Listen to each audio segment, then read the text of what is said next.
Expresión Total TV, el canal online que lo tiene todo.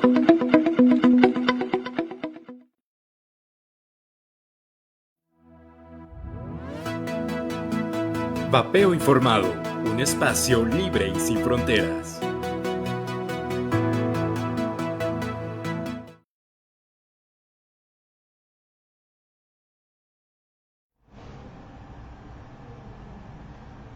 Hola, ¿qué tal? Bienvenidos a esta emisión, este lunes de podcast, a un vapeo informado y consciente, un espacio libre y sin fronteras. Pues yo soy Alejandro Pozo, en esta ocasión nos acompaña Angélica Cabrera. Muchas gracias, buena tarde, buena noche, buenos días, a donde nos vean. Y Eunice, ¿cómo estás, Eunice, nuevamente? Bien, gracias. Por segunda ocasión. Sí, por segunda ocasión, un gusto tenerte en este espacio. Y bueno, con un invitado muy especial que ya conocerán, Aldo Contró, bienvenido. Muchas gracias, Alex, gracias por la invitación. Un gusto. Gracias. Aldo, gracias por haber aceptado esta invitación. Gracias. Bien, pues como es costumbre, como ustedes saben, cuando tenemos por primera vez un invitado, pasamos a hacer la pregunta de ¿quién es Aldo? Bueno, Aldo Contró es una persona, diría, si tuviera que decir una palabra, muy curiosa, muy interesada por investigar las cosas que le interesan. Y bueno, siempre que doy mi semblanza o que me hablo de mí profesionalmente, digo que soy etnohistoriador. Es la carrera que estudié, etnohistoria, que es una mezcla teórico-metodológica de la historia con la antropología.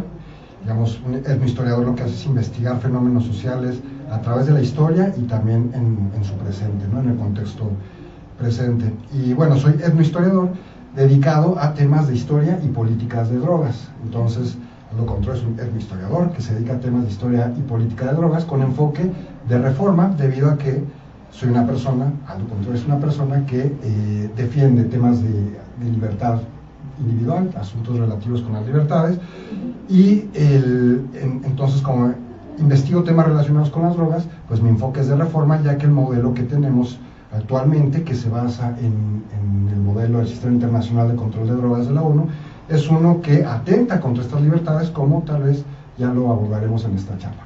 Seguro, pues súper interesante, de verdad que tuvimos la oportunidad y gracias por haber también aceptado participar en el segundo Congreso Multiperfil, de ahí es de donde nosotros, bueno, te hacemos esta invitación y bueno, queremos también saber, aprovechando tu expertise y toda tu formación profesional, que si nos puedes contar un poquito sobre la historia de las sustancias y plantas psicoactivas, incluido el tabaco.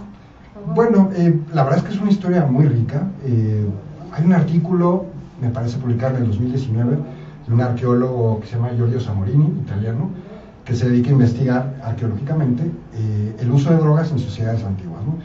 Y en este artículo, que se llama La evidencia arqueológica más antigua del uso de drogas, una cosa así, está en inglés, The Oldest Archaeological Data of Anthropic Use, una cosa así, pero bueno, está libre en línea para quien lo quiera buscar.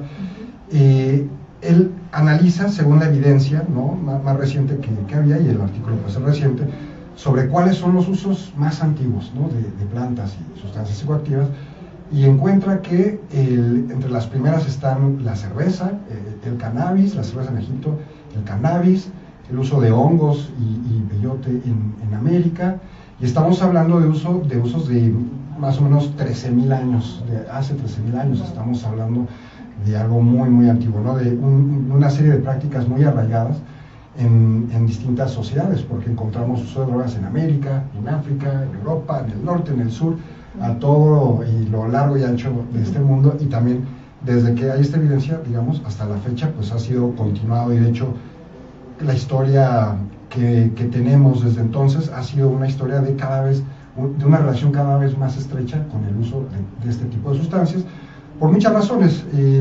Las sociedades hemos encontrado que esta gran variedad de opciones que nos ofrece la naturaleza de sustancias y plantas que tienen estos efectos, pues producen alivio, ayudan a tener más energía cuando uno la necesita, o ayudan a calmar a la mente y el cuerpo cuando uno también lo necesita, etcétera. Entonces, en este sentido, han sido herramientas utilizadas con una profundidad histórica importante, y que ha sido además muy importante para desarrollar también patrones y modelos culturales. Tenemos en la antigüedad un montón de, por ejemplo, en Mesoamérica, antes de la conquista, había mucha evidencia del uso de hongos, de peyote, de tabaco, precisamente, que una planta que se utilizó con mucha importancia, ¿no? entre las sociedades mesoamericanas.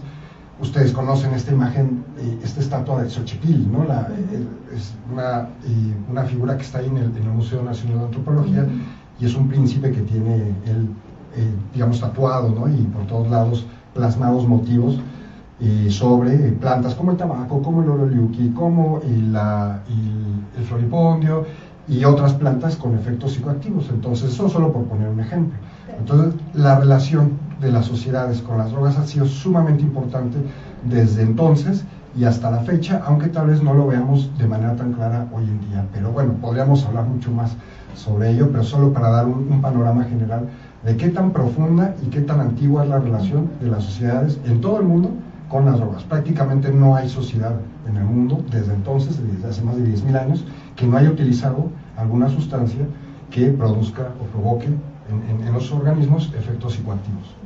¿Y cuál es la situación mundialmente del control de estas sustancias, y más en específico del tabaco? ¿Cuáles son los antecedentes y por qué se empieza a controlar? Bueno, la verdad es que de hecho a lo largo de la historia encontramos que las sociedades han establecido prácticamente siempre y prácticamente en todos lados controles sobre el uso de drogas para los individuos, ¿no? En muchas sociedades se han utilizado, la mayoría de hecho, de manera ritual, de manera medicinal, pero siempre a través de o dentro de modelos de restricción. En realidad no ha habido sociedades que, digamos, den uso abierto a las personas que conforman estas sociedades sobre estas sustancias, porque en efecto se trata de sustancias que implican, o cuyos consumos implican riesgos y producen daños en mayor o menor medida, y también según el tipo de consumo que se realice. Esto es algo que las sociedades han sabido desde el origen, y por eso siempre ha habido modelos de control importantes. Ahora, esto creo que es algo que se pone en duda o se pone en tela de juicio a partir de que en el mundo se establece o nace, digamos, en ciertas sociedades, y esto se difunde por el resto del mundo, la idea de que las personas tenemos libertad de decidir sobre nosotros mismos, antes de que el liberalismo, ¿no? De que la visión liberal individualista de la sociedad surgiera, podemos decir, digamos, desde el siglo XVIII se reconocen los derechos del hombre con el triunfo de la Revolución Francesa. Desde entonces esto se expande, ¿no? Por todo el mundo, y hoy vivimos en la parte del mundo que adoptó este tipo de modelos. Pero entonces, si nace la idea en estas sociedades de que los seres humanos, de que los individuos, cada persona es libre de decidir sobre sí misma. Antes no había libertad religiosa, no había libertad política, no había libertad de expresión, y esto todavía sucede en otros lugares.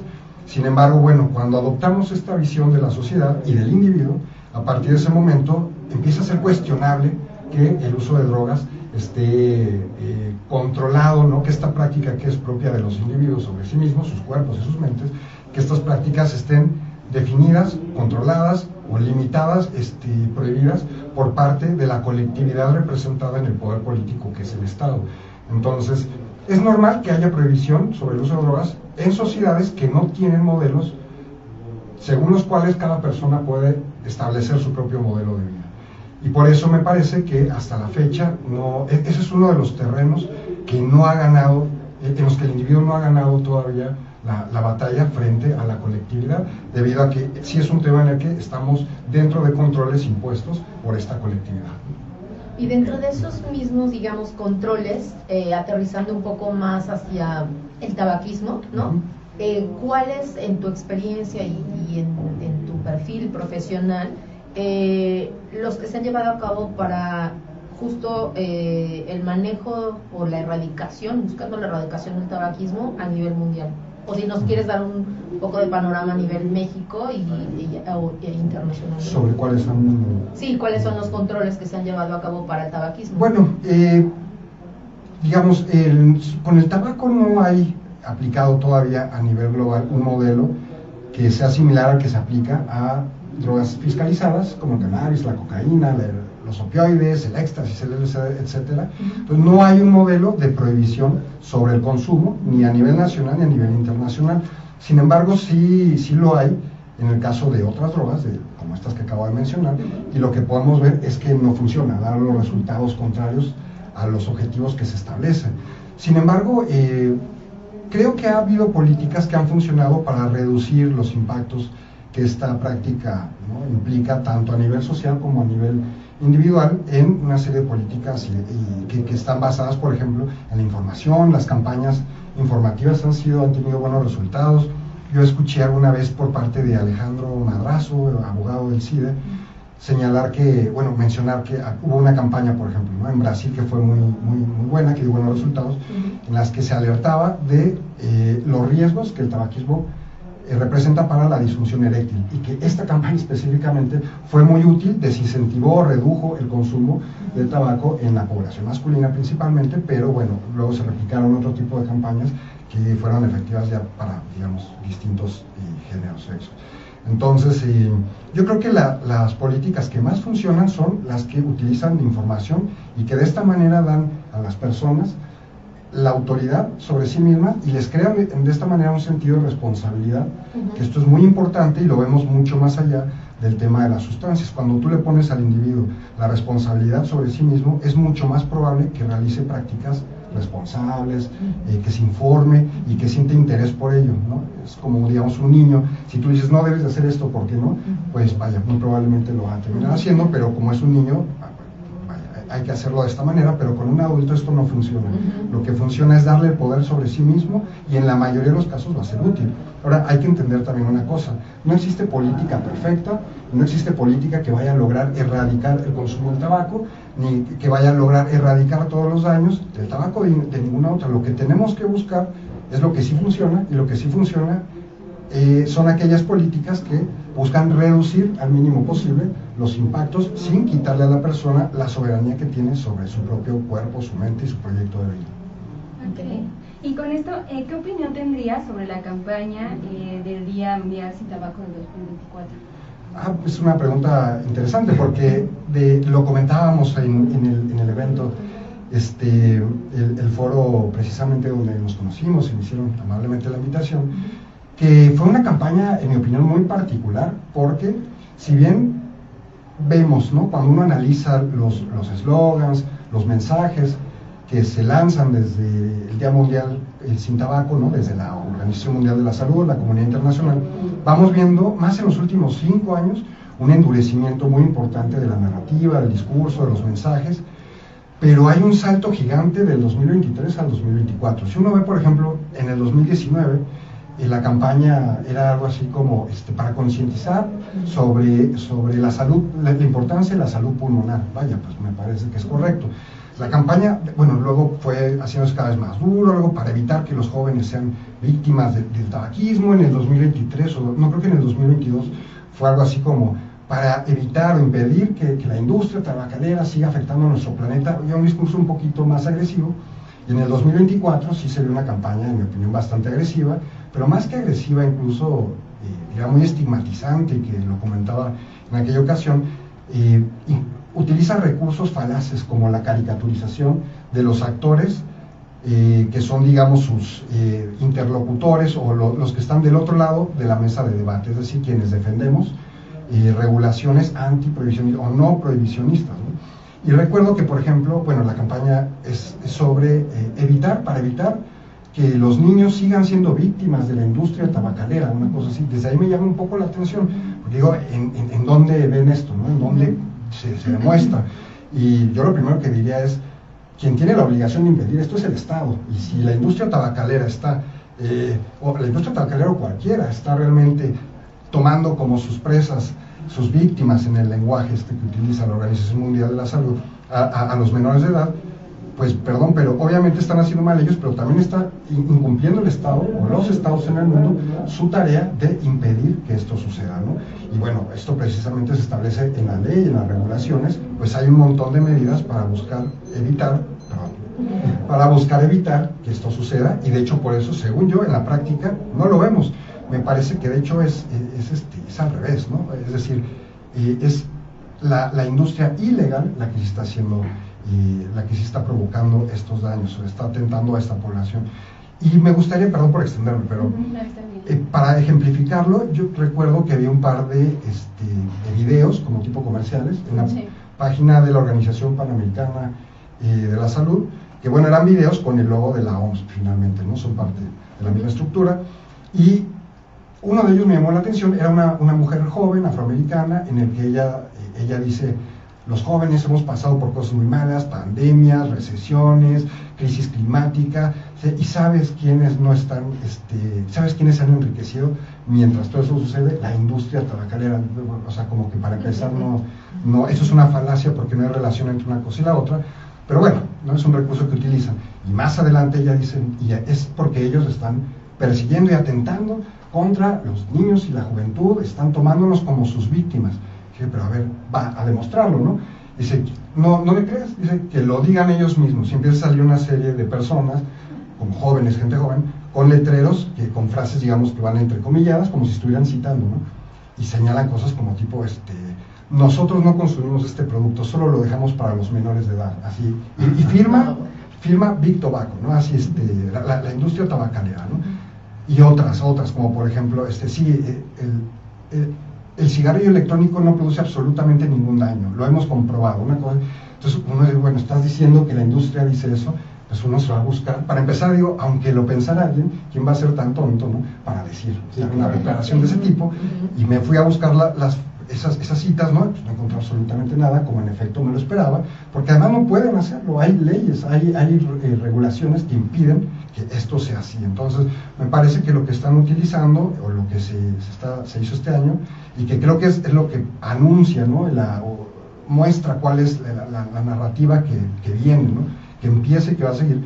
Me parece que están utilizando el recurso de la falacia, el recurso de la caricaturización, el recurso de la ridiculización, crear hombres de paja para jalar, digamos, de su lado el apoyo social, colectivo que requieren para implementar las medidas que entiendo ellos desean, porque en ningún lugar veo que estén hablando de cambiar los modelos, sino de ir cerrando el modelo que existe legal a favor, pues, del consumo de tabaco. Y aparte, si nos vamos a los números, pues son cada vez menos los menores que están consumiendo tabaco, combustible para empezar, y si vemos el porcentaje de usuarios menores de edad o jóvenes que utilizan vapeadores, pues también es muy pequeño en comparación con los adultos. Entonces, te preguntaría, ¿quiénes realmente están incitando a que los jóvenes consuman estos productos? ¿Si la industria tabacalera o la prohibición?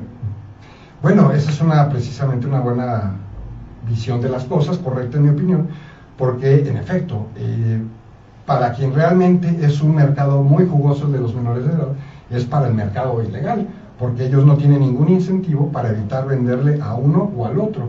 Y muy comúnmente los menores de edad que buscan, ¿no?, acceder a este tipo de productos, que buscan consumir tabaco, alcohol o alguna otra sustancia, droga psicoactiva, pues ellos saben que seguramente el de la tienda no se lo va a vender, saben que los papás no lo van a dejar, etcétera, pero sí hay algún personaje por ahí que no tiene ningún incentivo para evitar la venta, ¿no? Entonces, precisamente me parece que los menores de edad son ese gran mercado que aprovecha el mercado ilegal, los mercados ilegales, y eso se ve con el uso de las drogas fiscalizadas, como el cannabis y las demás. Entonces, una regulación, lo que busca, en materia de drogas, una de las principales cosas que busca es evitar el consumo entre los menores. Y algo que hay que señalar, porque muchas veces la respuesta común es, no, pero mira, sí consumen, el alcohol está prohibido para menores, y claro que hay menores consumiendo alcohol, por supuesto que sí, y una regulación sobre el tabaco no va a impedir que un menor lo pruebe, o varios, pero sí va a reducir el número de menores en relación con los que consumirían